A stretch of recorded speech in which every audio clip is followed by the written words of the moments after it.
ಕೊನೆಗೂ ವೆಯ್ಟ್ ಮಾಡಿ 45 ಸಿನಿಮಾದ ಟ್ರೈಲರ್ ರಿಲೀಸ್ ಆಗಿಬಿಡ್ತು. ಕ್ರಿಸ್ಮಸ್ ಹಬ್ಬಕ್ಕೆ ಅರ್ಜುನ್ ಜನ್ಯ ಕನ್ನಡದ ಆಡಿಯನ್ಸ್ಗೆ ಒಂದು ಮಲ್ಟಿ ಸ್ಟಾರರ್ ಸರ್ಪ್ರೈಸ್ ಸಿನಿಮಾನ ಕೊಡೋದಕ್ಕೆ ಬರ್ತಾ ಇದ್ದಾರೆ.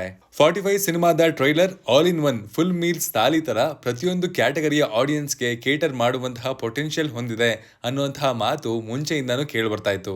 ಇದರ ಟ್ರೈಲರ್ ನೋಡಿದ ನಮ್ಗೆ ಅನ್ಸಿದ್ದೇನು, ಮಲ್ಟಿ ಸ್ಟಾರರ್ ಮೂವಿಯನ್ನ ಚೆನ್ನಾಗಿ ಪ್ಯಾಕ್ ಮಾಡಿದಾರ, ಇದ್ದ ಹೈಪ್ಗೆ ಟ್ರೈಲರ್ ಇದೆಯಾ ಇಲ್ವಾ ಎಲ್ಲವನ್ನ ನೋಡ್ಕೊಂಬರೋಣ ಬನ್ನಿ. ಹಾಯ್, ಎಲ್ರಿಗೂ ನಮಸ್ಕಾರ ಅಂಡ್ ವೆಲ್ಕಮ್ ಟು ಖಡಕ್ ಸಿನಿಮಾ. ಟ್ರೈಲರ್ನ ಕೆಲವೊಂದು ಪಾಯಿಂಟ್ಸ್ ಗಳನ್ನ ಅನಲೈಸ್ ಮಾಡಿ ಬ್ರೇಕ್ ಡೌನ್ ಮಾಡಿ ಮಾತಾಡೋದ್ರಿಂದ ಕೆಲವ್ರಿಗೆ ಇದು ಸಿನಿಮಾದ ಬಗ್ಗೆ ಸ್ಪಾಯ್ಲರ್ ಅಂತ ಕೂಡ ಅನ್ನಿಸ್ಬೋದು. ಆ ತರ ಅಬ್ಜೆಕ್ಷನ್ಸ್ ನಿಮ್ಗಿದ್ರೆ ನೀವು ವಿಡಿಯೋನ ಇಲ್ಲೇ ನಿಲ್ಲಿಸಬಹುದು. ಮಿಕ್ಕಿದವ್ರು ಬನ್ನಿ, let's dive into the video. ಮೊದಲನೇದಾಗಿ ಒಂದ್ಸಲ ಈ ಟ್ರೈಲರ್ ನೋಡಿ ನಿಜಕ್ಕೂ ಕೂಡ ಈ ಸಿನಿಮಾನ ಅರ್ಜುನ್ ಜನ್ಯನ ಡೈರೆಕ್ಟ್ ಮಾಡಿದಾರ ಅಥವಾ ಇದು ಉಪೇಂದ್ರ ಅವರು ಡೈರೆಕ್ಷನ್ ಮಾಡಿರುವಂತಹ ಸಿನಿಮಾನ ಅನ್ನುವಷ್ಟರ ಮಟ್ಟಿಗೆ ಅನುಮಾನ ಮೂಡೋ ಹಾಗೆ ಮಾಡ್ತು ಈ ಟ್ರೈಲರ್. ಚೊಚ್ಚಲ ನಿರ್ದೇಶನದ ಸಿನಿಮಾದಲ್ಲಿ ಇಷ್ಟೊಂದು ಸ್ಪೆಕ್ಟಾಕ್ಯುಲರ್ ಮೇಕಿಂಗ್ ಅಂಡ್ ದೊಡ್ಡ ಕ್ಯಾನ್ವಾಸ್ ಅಲ್ಲಿ ಸಿನಿಮಾವನ್ನ ತೆಗೆದು ಪ್ರದರ್ಶನವನ್ನ ಮಾಡಿದ್ದಾರೆ ಅಂತಂದ್ರೆ ಅರ್ಜುನ್ ಜನ್ಯ ಅವರಿಗೆ ನಾವು ಹ್ಯಾಟ್ಸ್ ಆಫ್ ಹೇಳಲೇಬೇಕು. ಟ್ರೈಲರ್ ಮೂಲಕ ಅವರು ನಮ್ಮನ್ನ ಇಂಪ್ರೆಸ್ ಮಾಡೋದಕ್ಕಂತೂ ಒಂದು ಮಟ್ಟದಲ್ಲಿ ಸಕ್ಸಸ್ ಆಗಿದ್ದಾರೆ ಅಂತಾನೆ ಹೇಳ್ಬೋದು. 2.25 ನಿಮಿಷಗಳ ಟ್ರೈಲರ್ ನಲ್ಲಿ ನಿಮಗ್ ಕತೆ ಏನು ಅಂತ ಎಲ್ಲೂ ಕೂಡ ಬಿಟ್ಕೊಡಲ್ಲ. ಆದ್ರೆ ಖಂಡಿತವಾಗ್ಲೂ ಕತೆ ಅದಿರ್ಬೋದು ಇದಿರ್ಬೋದು ಅಂತ ತಲೆಗೆ ಹುಳ ಬಿಡುವಂತಹ ಕೆಲಸನಂತೂ ಉಪೇಂದ್ರ ಅವರ ಸ್ಟೈಲ್ ಅಲ್ಲಿ ಇಲ್ಲಿ ಅರ್ಜುನ್ ಜನ್ಯ ಅವರು ಮಾಡಿದ್ದಾರೆ.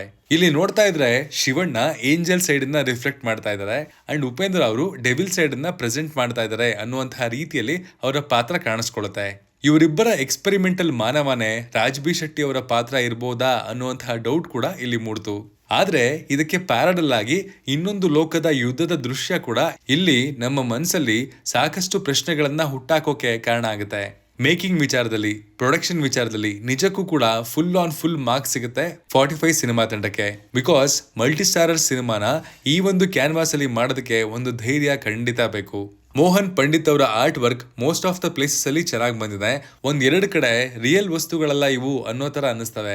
ಎಸ್ಪೆಷಲಿ ಮಳೆಯಲ್ಲಿ ರಾಜ್ ಬಿ ಶೆಟ್ಟಿ ಅವರು ಒಂದು ಮುರಿದೋಗಿರುವಂತಹ ಬೋರ್ಡ್ ಅನ್ನ ಹಿಡಿದು ಬಾರೋ ಈಗ ಮುಟ್ಟಬಾರೋ ಅನ್ನುವಂತಹ ದೃಶ್ಯದಲ್ಲಿ ಪ್ರಾಪ್ಸ್ ಕೂಡ ಬಿನ್ ಬೆಟರ್ ಅಂತ ಅನಿಸ್ತು.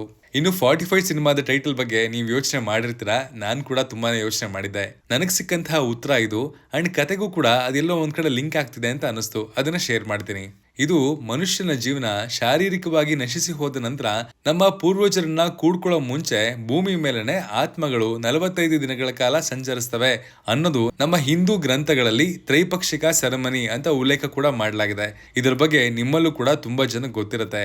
ಹೀಗಾಗಿ ಈ ಒಂದು ವಿಷಯ ಹಾಗೂ ಸಿನಿಮಾದ ಕಂಟೆಂಟು ಇವೆರಡಕ್ಕೂ ಲಿಂಕ್ ಇರುತ್ತೆ ಅಂತ ಅನಿಸ್ತು.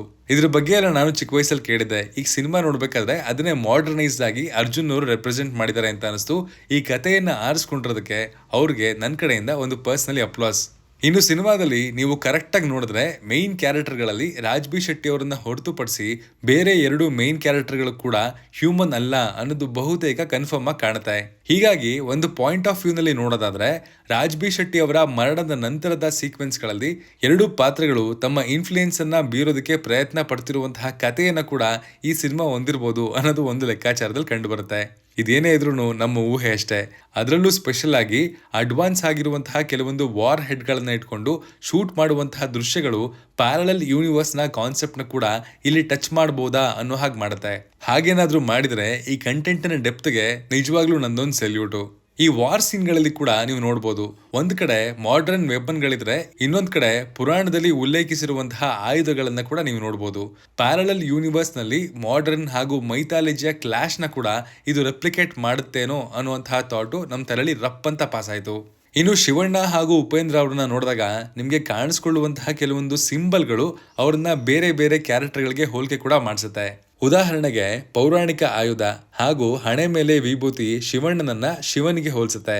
ಇನ್ನೊಂದ್ ಕಡೆ ಕೈ ಮೇಲಿರುವಂತಹ ನ್ಯಾಯದ ತಕ್ಕಡಿಯ ಟ್ಯಾಟು ಹಾಗೂ ಕೋಣದ ತಲೆಯ ಬೈಕ್ ಇರ್ಬೋದು, ಅದೆಲ್ಲ ಕೂಡ ಯಮನನ್ನ ಉಪೇಂದ್ರ ಅವರಿಗೆ ಹೋಲಿಸುವಾಗ ಮಾಡುತ್ತೆ. ಅದ್ರ ಜೊತೆಲಿ ಒಂದು ಸೀನಲ್ಲಿ ನೀವು ನೋಡಿರ್ಬೋದು, ಗಾಡಿನ ಪಾರ್ಕ್ ಮಾಡಬಾರ್ದು ಅನ್ನುವಂತಹ ಜಾಗದಲ್ಲಿ ಮಾಡಿರೋದಕ್ಕೆ ಉಡಾಯಿಸ್ಕೊಂಡು ಹೋಗುವಂತಹ ಸೀನ್ ಕೂಡ ಪಾಪಕ್ಕೆ ಆನ್ ಸ್ಪಾಟ್ ಜಸ್ಟಿಸ್ ಸರ್ವ್ ಆಗುತ್ತೆ ಅನ್ನೋದನ್ನ ಸಿಂಬಾಲಿಕ್ ಆಗಿ ತೋರಿಸಿದ್ದಾರೆ. ಸ್ಪೆಷಲ್ ಆಗಿ ಹೇಳೋದಾದ್ರೆ ಶಿವಣ್ಣನ ಲೇಡಿ ಗೆಟಪ್ ಖಂಡಿತವಾಗ್ಲೂ ಥಿಯೇಟರ್ ನಲ್ಲಿ ರೂಫ್ ಕಿತ್ತೋಗೋ ಹಾಗೆ ಶಿಲ್ಲೆ ಹಾಗೂ ಚಪ್ಪಾಳೆಗಳನ್ನ ಆಡಿಯನ್ಸ್ ಇಂದ ಪಡ್ಕೊಳ್ಳೋ ಹಾಗೆ ಮಾಡುತ್ತೆ. ಸಾಕಷ್ಟು ಕಡೆಗಳಲ್ಲಿ ನೀವು ನೋಡಿರ್ಬೋದು ರಿಯಲ್ ಸ್ಟಾರ್ ಉಪೇಂದ್ರ ಅವರ ಎಕ್ಸ್ಟ್ರಾಡಿನರಿ ಎಕ್ಸ್ಪ್ರೆಷನ್ ಹಾಗೂ ಆಕ್ಟಿಂಗ್ ಕೂಡ ಸಿನಿಮಾದ ಹೈ ನೋಟ್ಗಳಲ್ಲಿ ಕಾಣಿಸ್ಕೊಳ್ಳುತ್ತೆ. ಎಸ್ಪೆಷಲಿ ನಾಯಿ ತರ ಊಟ ಮಾಡೋದು, ಅವ್ರ ಕಣ್ಗುಡ್ಡನ ಅಳ್ಳಾಡ್ಸುವಂತಹ ಶಾರ್ಟ್ಸ್ ಇವೆಲ್ಲ ಕ್ರೇಜಿ ಆಗಿದ್ವು. ಥಿಯೇಟರ್ ನಲ್ಲೂ ಇವೆಲ್ಲ ವಿಟ್ನೆಸ್ ಮಾಡ್ಬೇಕಾದ್ರೆ ಸಖತ್ ಮಜಾ ಬರುತ್ತೆ. ಇಷ್ಟೆಲ್ಲ ಆಲ್ ರೌಂಡ್ ಎಂಟರ್ಟೈನಿಂಗ್ ಆಗಿರುವಂತಹ ಸಿನಿಮಾದ ಟ್ರೈಲರು ಒಂದು ಕಡೆಯಲ್ಲಿ ಸ್ವಲ್ಪ ಮಟ್ಟಿಗೆ ಯೋಚನೆ ಮಾಡೋ ಹಾಗೂ ಮಾಡ್ತು ಅಂದ್ರೆ ಅದು ಖಂಡಿತವಾಗ್ಲೂ VFX ನ ವಿಚಾರದಲ್ಲಿ ಅಂತ ಹೇಳ್ಬೋದು. ಅಂದ್ರೆ ತುಂಬಾ ಕಳಪೆ ಆಗಿದೆ ಅಥವಾ ಕೆಟ್ಟದಾಗಿದೆ ಅಂತ ಹೇಳ್ತಾ ಇಲ್ಲ. ಸದ್ಯದ ಇಂಡಿಯನ್ ಫಿಲ್ಮ್ ಸ್ಟ್ಯಾಂಡರ್ಡ್ಸ್ ನ ನೋಡ್ತಾ ಇದ್ರೆ ಖಂಡಿತವಾಗ್ಲೂ ಎಷ್ಟು ಅಡ್ವಾನ್ಸ್ ಆಗಿದ್ರು ಕೂಡ ಅದು ಕಮ್ಮಿನೇ ಅಂತ ಹೇಳ್ಬೋದು. ಅಷ್ಟರ ಮಟ್ಟಿಗೆ ಕಾಂಪಿಟೇಷನ್ ಹೆಚ್ಚಾಗಿದೆ ಅಂಡ್ ನಮ್ ಕಣ್ಗಳು ಕೂಡ ಅವನ್ನೆಲ್ಲ ವಿಟ್ನೆಸ್ ಮಾಡಿದೆ. ಹಾಗಿರುವಾಗ ಪ್ರತಿಯೊಂದು ಬಿಗ್ ಬಜೆಟ್ ಹಾಗೂ ಮಲ್ಟಿ ಸ್ಟಾರರ್ ಸಿನಿಮಾಗಳು ಪ್ರತಿಯೊಂದು ವಿಚಾರದಲ್ಲಿ ಕೂಡ ಹೈ ಕ್ವಾಲಿಟಿ ಕಂಟೆಂಟ್ ಗಳನ್ನ ಕೊಡ್ತಾರೆ ಅನ್ನೋದನ್ನ ಪ್ರತಿಯೊಬ್ರು ಎಕ್ಸ್ಪೆಕ್ಟ್ ಮಾಡ್ತಾರೆ. ಹೀಗಾಗಿ ಕೆಲವೊಂದು ಕಡೆ VFX ತುಂಬಾ ಚೆನ್ನಾಗಿ ಕಾಣಿಸ್ತಾರೆ, ಇನ್ನೊಂದಷ್ಟು ಕಡೆ ಕುಡ್ ಹ್ಯಾವ್ ಬೀನ್ ಬೆಟರ್ ಅನ್ನೋದು ನಮ್ಮ ಪರ್ಸನಲ್ ಒಪಿನಿಯನ್. ಸ್ಟಿಲ್ ಸಿನಿಮಾ ನೋಡಿದ್ರೇನೆ ಇದ್ರ ಬಗ್ಗೆ ಕಂಪ್ಲೀಟ್ ಆಗಿ ಮಾತಾಡೋದಕ್ಕಾಗೋದು. ಅದಕ್ಕೆ ನಾವು 25ನೇ ತಾರೀಕವರೆಗೂ ವೆಯ್ಟ್ ಮಾಡಲೇಬೇಕು. ಇನ್ನು ಅರ್ಜುನ್ ಜನ್ಯ ಅವ್ರದೇ ಮ್ಯೂಸಿಕ್ ಆಗಿರೋದ್ರಿಂದ ನಾವು ಟ್ರೈಲರ್ ಅಲ್ಲಿ ಇನ್ನೂ ಹೆಚ್ಚಾಗಿ ಅವರ BGM ಅನ್ನ ಎಕ್ಸ್ಪೆಕ್ಟ್ ಮಾಡಿದ್ವಿ. ಬಟ್ ಟ್ರೈಲರ್ ನ BGM ವಾಸ್ ಡೀಸೆಂಟ್ ಅಂತ ಅನಿಸ್ತು. ಇದು ನಾವು ಕಂಡಂತಹ 45 ಸಿನಿಮಾದ ಟ್ರೈಲರ್. ತುಂಬಾ ದಿನ ಆಗಿತ್ತು ಒಂದು ಒಳ್ಳೆ ಮಲ್ಟಿ ಸ್ಟಾರರ್ ಸಿನಿಮಾವನ್ನ ಕನ್ನಡದಲ್ಲಿ ನೋಡಿ. ಆ ಕನಸು ಈಗ ನೆರವೇರ್ತಾ ಇದೆ. ಸಿನಿಮಾದಲ್ಲಿ ಏನಿದೆಯೋ ಇಲ್ವೋ ಆದ್ರೆ ಹೊಸ ರೀತಿಯ ಕತೆ ಹಾಗೂ ಒಳ್ಳೆ ಹೈ ಮೂಮೆಂಟ್ಸ್ ಗಳಂತೂ ಇರುತ್ತೆ ಅನ್ನೋದು ಟ್ರೈಲರು ಕನ್ಫರ್ಮ್ ಮಾಡಿದೆ. ಕ್ರಿಸ್ಮಸ್ಗೆ ಖಂಡಿತವಾಗ್ಲೂ ಈ multi starrer cinema multi entertainer ಆಗಿ ಪ್ರತಿಯೊಬ್ಬರನ್ನು ಮನೋರಂಜಿಸ್ಲಿ ಅಂತ ಹಾರೈಸ್ತಾ ಟ್ರೈಲರ್ ನೋಡಿ ನಿಮ್ಗೆ ಏನ್ ಅನಿಸ್ತು ಅನ್ನೋದನ್ನ ಕಮೆಂಟ್ ಮಾಡಿ ತಿಳಿಸಿ. Signing off, Manu.